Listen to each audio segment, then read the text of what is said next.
رياض محرز بيقول ان دي اخر بطولة افريقيا ليه.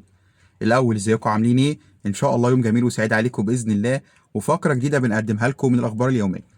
شفنا في المؤتمر الصحفي اللي قبل طبعا مباراة الجزائر ونيجيريا، رياض محرز كابتن منتخب الجزائر بيقول ان دي ممكن تكون اخر بطولة افريقيا ليه، وان هو نفسه يحقق اللقب مع الجيل الموجود حاليا. واني طبعا مباراة الجزائر ونيجيريا دي مختلفة تماما عن مباراتهم اللي كانت في قبل النهائي في 2019 في مصر، اللي كسبوا بيها طبعا منتخب الجزائر وبعد كده توجوا باللقب في بلدنا مصر. فبيقول طبعا ان المباراتين مختلفتين تماما عن بعض، مفيش اي ارتباط بينهم.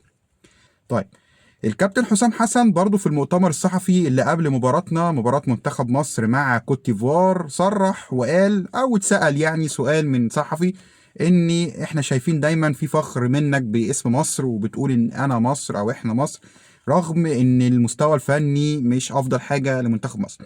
فرد قال له فعلا احنا منتخب مصر 7 ألقاب أفريقية، أكتر فريق توج بالبطولة، أكتر مشاركات، أكتر عدد مباريات فوز، أكتر أهداف، أكتر كل حاجة أنت عايز تقولها. فدي حقيقة ما أقدرش إن أنا أنكرها، وإن أي فريق أو أي منتخب بيقابل مصر هو بيكون عامل حسابه وخايف، مش احنا اللي نكون خايفين. طبعا ربنا يوفق كل المنتخبات العربية إن شاء الله، وطبعا على رأسهم منتخب مصر. طيب، محمد حمدي قدرت فعلا السفارة المصرية في المغرب تاخد التأشيرة بتاعته للسفر لألمانيا عشان يعمل عملية الرباط الصليبي، ولكن هو أجل السفر لبعد مباراة مصر وكوت ديفوار عشان يكون بيشجع وبيدعم زمايله في المباراة دي.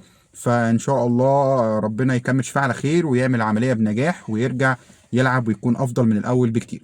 طيب، طبعا الاتحاد المالي لكرة القدم قدم اعتراض للاتحاد الافريقي لكرة القدم عشان مراقبة الحكام بتاعة مباراة السنغال ومالي سنغالية. فقال ازاي تبقى مراقبة المباراة بنفس الجنسية بتاعة الفريق التاني اللي هي السنغال. السنغال مش نيجيريا.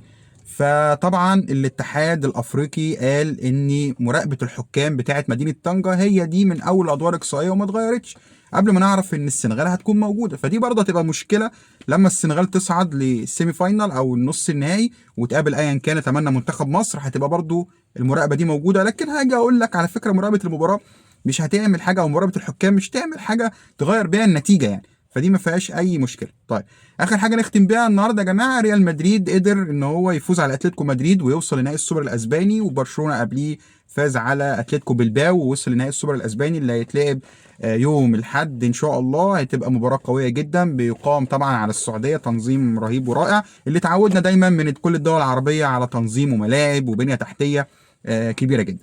وبكده يا جماعه نكون وصلنا النهارده، وان شاء الله يوم جميل وسعيد عليكم باذن الله.